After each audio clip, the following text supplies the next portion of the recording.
Welcome to Trust Yourself, the podcast, where we learn that trust is earned and not given, even with yourself. We get to hear from all sorts of people sharing exactly how they learned to trust their intuition. They share stories of what happens when they did trust it and when they didn't. I'm really glad you're here. Stick around.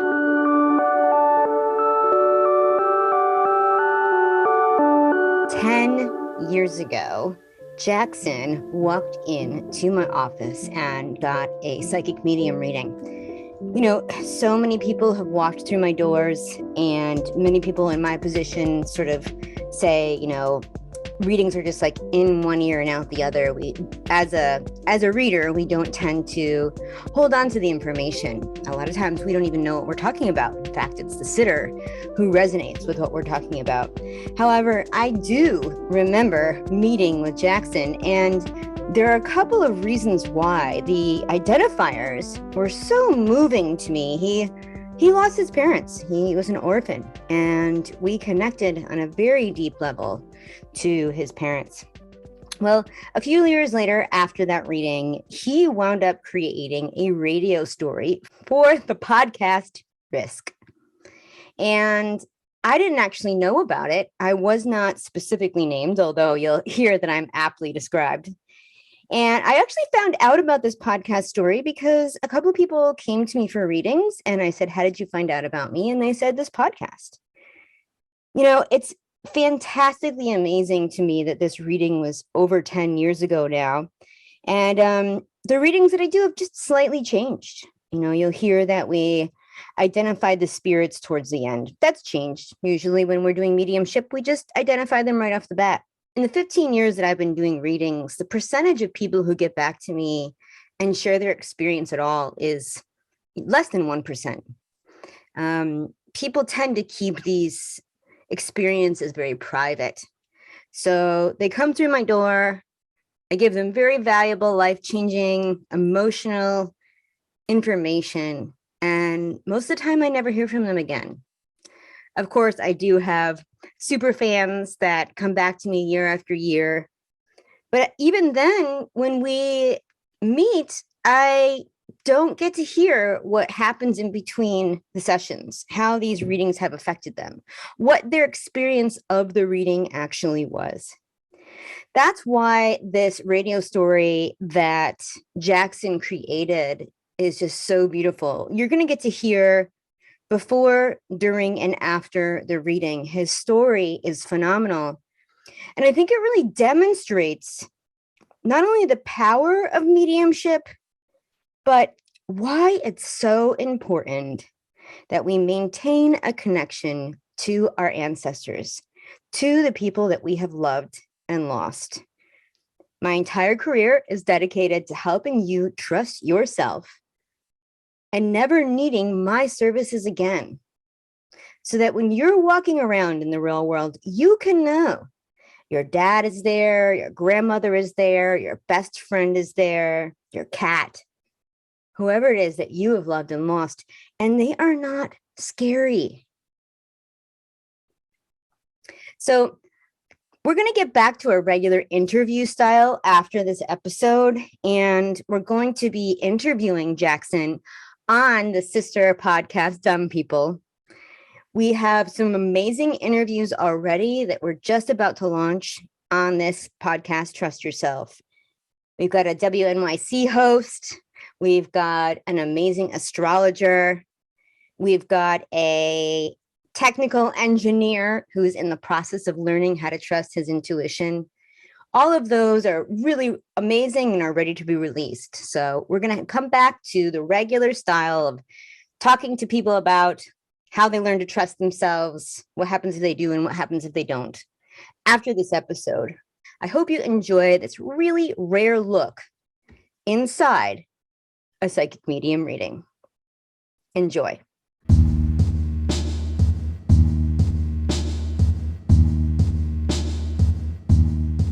For as long as I can remember, I've always been an anxious, nervous wreck. I play with the buttons on the front of my shirt. My muscles are always sore with tension. I'm sweaty. Sometimes I'm doing all of these things. I'll clench my jaw. I'll just be as tight as I possibly can. And when somebody tells me to relax, I don't understand what that means because I don't know how.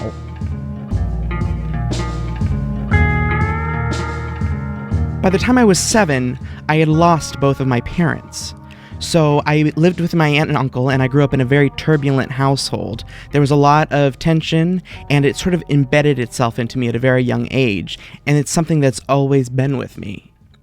I've spent most of my adult life trying to come to terms with my feelings of loneliness and abandonment and trying to build a family for myself wherever I go.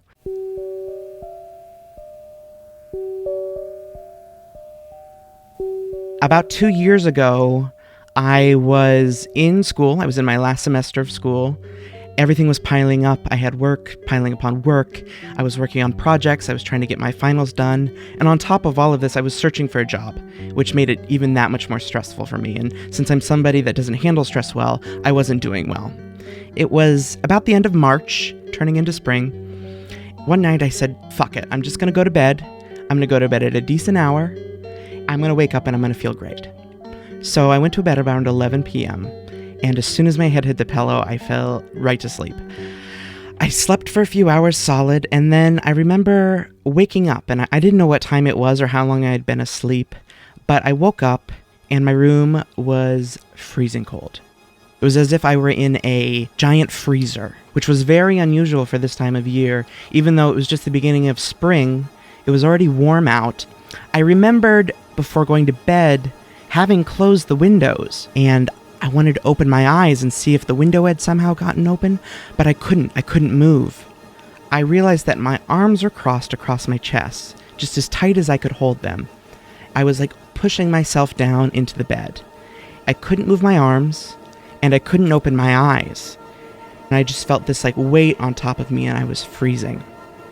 I thought, well, this is odd. I could be having a stroke or something is going on, something strange.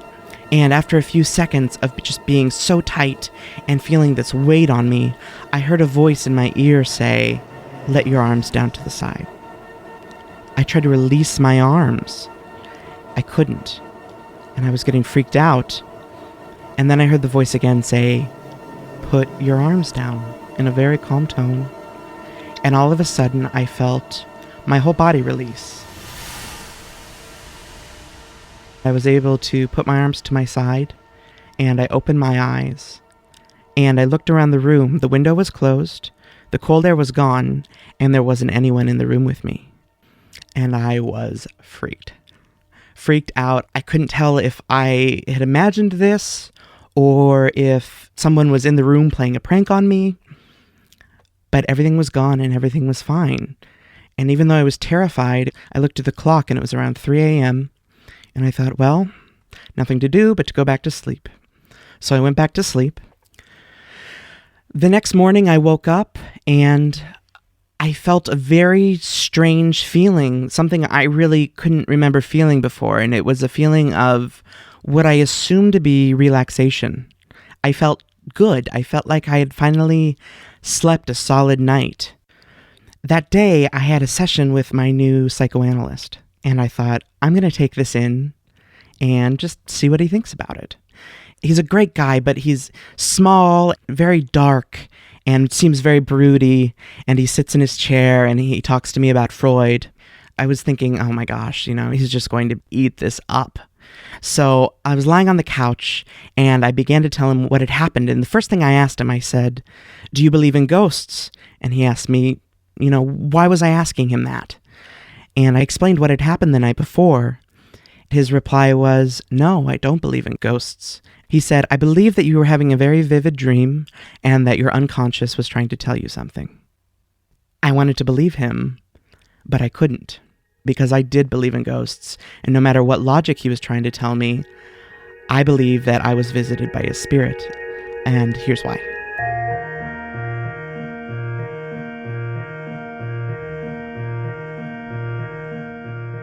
The previous year, I had been visiting family in Montana, and after having a few drinks with my Aunt Janet, she told me that my Aunt Dottie, who was the aunt that raised me, had visited a psychic several years before taking my sister and I in. The psychic had told her that I was going to be gay and that I would come out, and my aunt was furious that she was going to be raising a gay kid. So growing up, she always pushed me to be more masculine and tried to get me to be less effeminate, and she wanted me to join the military because she thought it would straighten me out. It turns out the psychic was right, and at age 16, my aunt found some gay porn on the home computer. I was the only culprit, and I was forced out of the closet. This caused my aunt to disown me and leave me with my uncle, and she moved away. At that time, we didn't end up speaking for the next 2 years because I knew she didn't want to have me in her life and to have raised a gay child. After learning of my Aunt Dottie's trip to the psychic, I had got the idea in my head that I wanted to go visit a medium to find out what my mom really thought of me. So as soon as I got back to New York, I looked online and I found a list of what seemed to be a legit psychic medium. The next thing I knew, I was in her office for an appointment, and the psychic was a girl my age. She was shorter than me, busty, short hair, and she looked like an elf. She looked like she had just stepped out of a Lord of the Rings movie.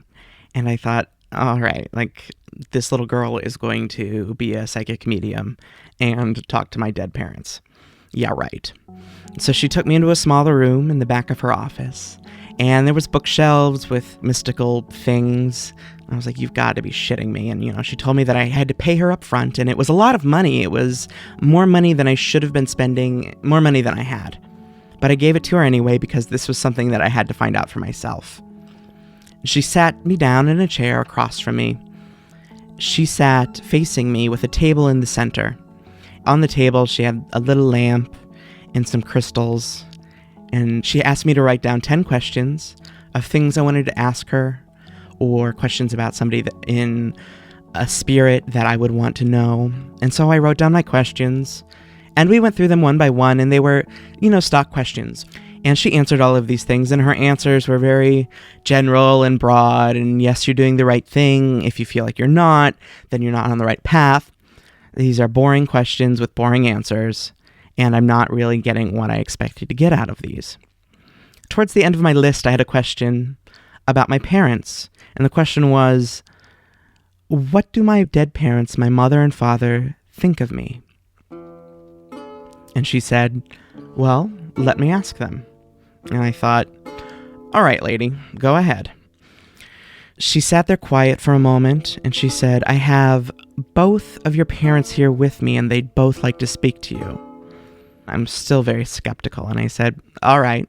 She said, your dad is here, and he wants you to know that he loves you, and he's proud of you.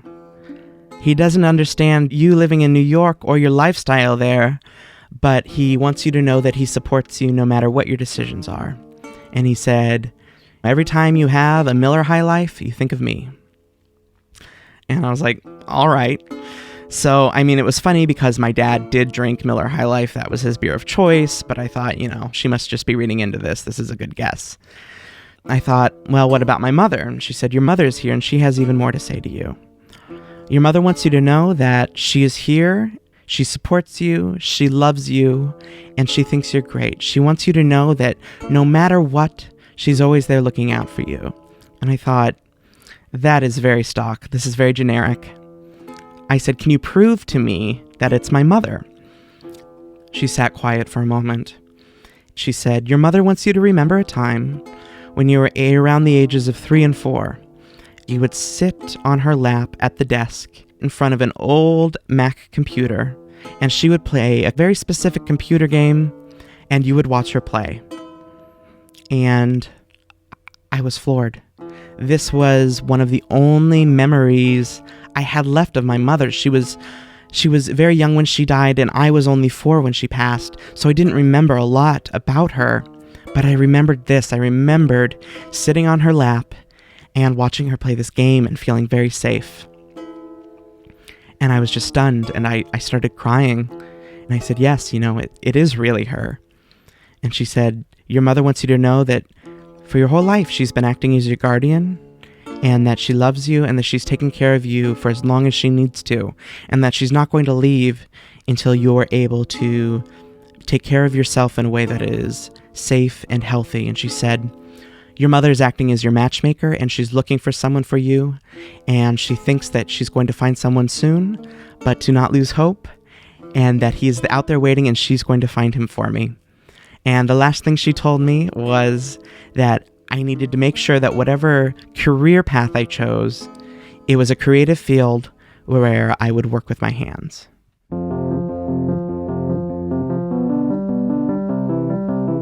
After the session with the medium, I felt fulfilled and reinvigorated. I enrolled in design school. I started my first semester, and I'd never been happier. I was making clothes and drafting patterns and designing and drawing and sewing and tailoring and working with my hands and being creative. And I never felt more right than the path I had chosen, and I was just going in the right direction. School went on, and I would get stressed out and nervous. And then this thing happened with my last semester and the spirit and the voice in my bedroom. That next morning, I realized I felt so relaxed and at ease, because I knew that that was the spirit of my mother getting to me to release the tension that was in my body and to just breathe and to know that I was getting a good night's sleep and that she was there watching out for me. I got through the rest of that semester. I graduated. During this period, I began talking to my aunt again. We made sort of amends, and we have as much of a relationship as she'll allow. That's okay with me because I feel linked to her by blood, and I feel it's my duty to be a part of her life. After I got a job, after I graduated, I met my boyfriend, and we've been together for over a year now, and I couldn't be happier with him. I think to myself, this is all illogical. If this doesn't make sense, scientifically, intellectually, I know this can't be true. I know that I have imagined these things. I've imagined my mother there and helping me. But then I look around and I think of my family, and I think of the friends and family I've created here in the city with me, and I feel so much love and joy, and I feel like I'm being cared for.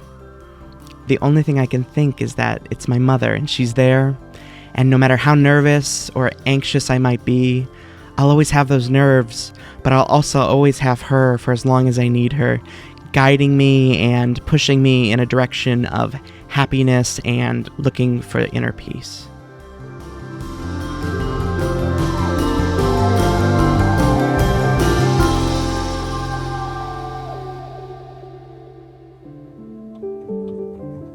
Today's sponsor is Cosette Beauty, vegan beauty, mind, and soul. I really like to know my farmer. I go to the farmer's market and I get to know them, so I know who is providing my food. I happen to know who's making my makeup and my makeup brushes, vegan and all cruelty-free. My friend Rocky and I went to psychic school together. We also went to seminary school together. Yes, we got ordained in the same ordination ceremony long ago.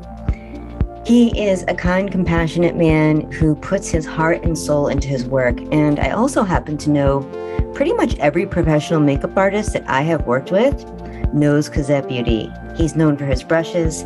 I particularly like his lipsticks. It's basically the only makeup that I put on my face. So if you're ready to go vegan and compassionate, and of course, great quality, check out Cosette Beauty today.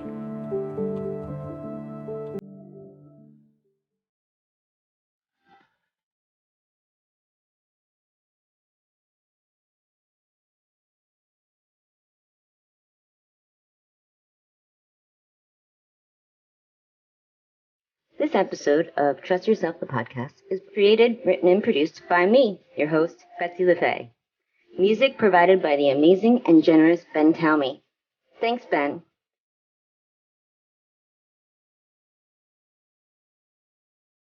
If you'd like to find out more about me and my work, and specifically how you can trust your intuition, head over to BetsyLeFae.com.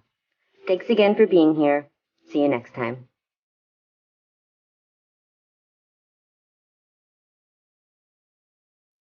Oh yeah, and if you like the show, please subscribe and give us a review. It's one of the best ways to help us get the word out to other people like you. Of course, if you know anyone else that would find this podcast helpful, pass it along to them. Sharing is caring.